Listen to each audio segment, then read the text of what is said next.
কোনো কাৰণতে আমি বাণিজ্য মেলা আমি সাহিত্য সভাত আমি হ'ব নিদিওঁ। ইয়াৰ ভিতৰতে দুটা বিষয় আমি সন্নিৱিষ্ট কৰিছিলোঁ।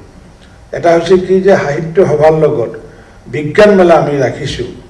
দ্বিতীয় আমি এখন বাণিজ্য মেলা থাকিব, কিন্তু সেইখন বাণিজ্য মেলাই তথাকথিত এই বাণিজ্য মেলা নহয়।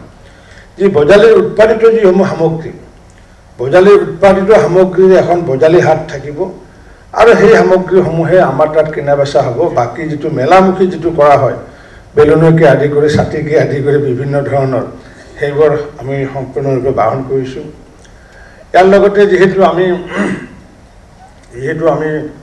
ভ্ৰাম্যমান থিয়েটাৰৰ আমি জন্মস্থান বুলি কোৱা যায় পাঠশালা, গতিকে বিভিন্ন যিহেতু প্ৰতিনিধি প্ৰায় 800 প্ৰতিনিধি বা 1000 প্ৰতিনিধি তেওঁলোকে বিভিন্ন অসমৰ পৰা গৈ পেলাই তাত থাকিব আৰু সেইসকল ব্যক্তিক যাতে আমি থিয়েটাৰ যাতে দেখাব পাৰোঁ, আমি সেইকাৰণে এই সকলো প্ৰতিনিধিৰ কাৰণে থিয়েটাৰ মুকলিকৈ বিনামূলীয়াকৈ সেইটো আমি আদৰণি সমিতিৰ পৰা ব্যৱস্থা কৰিছোঁ, যাৰ কাৰণে 3-4খন আমি থিয়েটাৰৰ ব্যৱস্থা কৰিছোঁ। যিহেতু পৰম্পৰাগতভাৱে সাহিত্য সভাৰ অধিৱেশন দ্বিতীয় অনুষ্ঠিত নহওক কিয়, গুৱাহাটী মহানগৰ সমিতি আমি আগতো দেখিছোঁ আৰু এটা সময়ত বৰপেটা ৰোডত যেতিয়া অধিৱেশন হৈছিলে, তেতিয়া মই কাৰ্যকাৰী সভাপতিৰ দায়িত্বত আছিলোঁ। প্ৰয়াত জে আগৰৱালা ডাঙৰীয়া সভাপতি আছিলে আৰু তেতিয়াও গুৱাহাটীবাসী ৰাইজক লৈ পেলাই আমি গুৱাহাটী সমিতি গঠন কৰিছিলোঁ। আৰু যিহেতু গুৱাহাটী সমিতিখন আদৰণি সমিতিৰ এক অনবদ্য অংগ, কাৰণ কিয় বিভিন্ন ক্ষেত্ৰত এই গুৱাহাটীৰ সমাজখনৰ লগত বিভিন্ন ধৰণৰ বিষয় জড়িত হৈ থাকিল। সেয়া সাহিত্যৰ ক্ষেত্ৰতে হওক বা সংস্কৃতিৰ ক্ষেত্ৰতে হওক বা প্ৰশাসনিক ক্ষেত্ৰতে হওক বা বিত্তীয় ক্ষেত্ৰতে হওক বা বিভিন্ন ধৰণৰ দিহা পৰামৰ্শৰ আমাক প্ৰয়োজন হয়।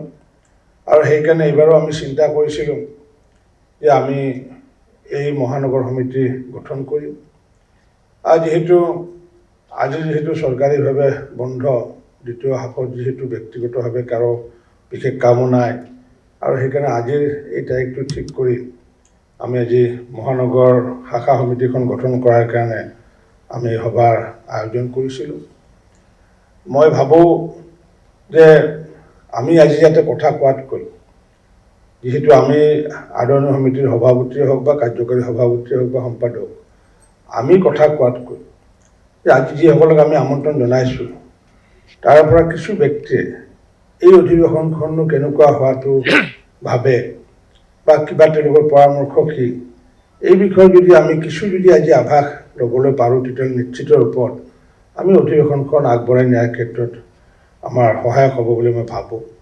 আৰু লগতে যিহেতু আমাৰ ফণীন্দ্ৰ দেৱজ্যোতি ডাঙৰীয়াও আছে, জগদীশ পাটগিৰি ডাঙৰীয়া আছে, তেওঁলোকৰ পৰা আমি পৰামৰ্শ গ্ৰহণ কৰিম। মোৰ প্ৰাৰম্ভিক ভাষণ বুলি এইটোৱে যে আপোনালোকৰ যিটো মতামত সেইটোৱে আমাৰ মতামত হ'ব।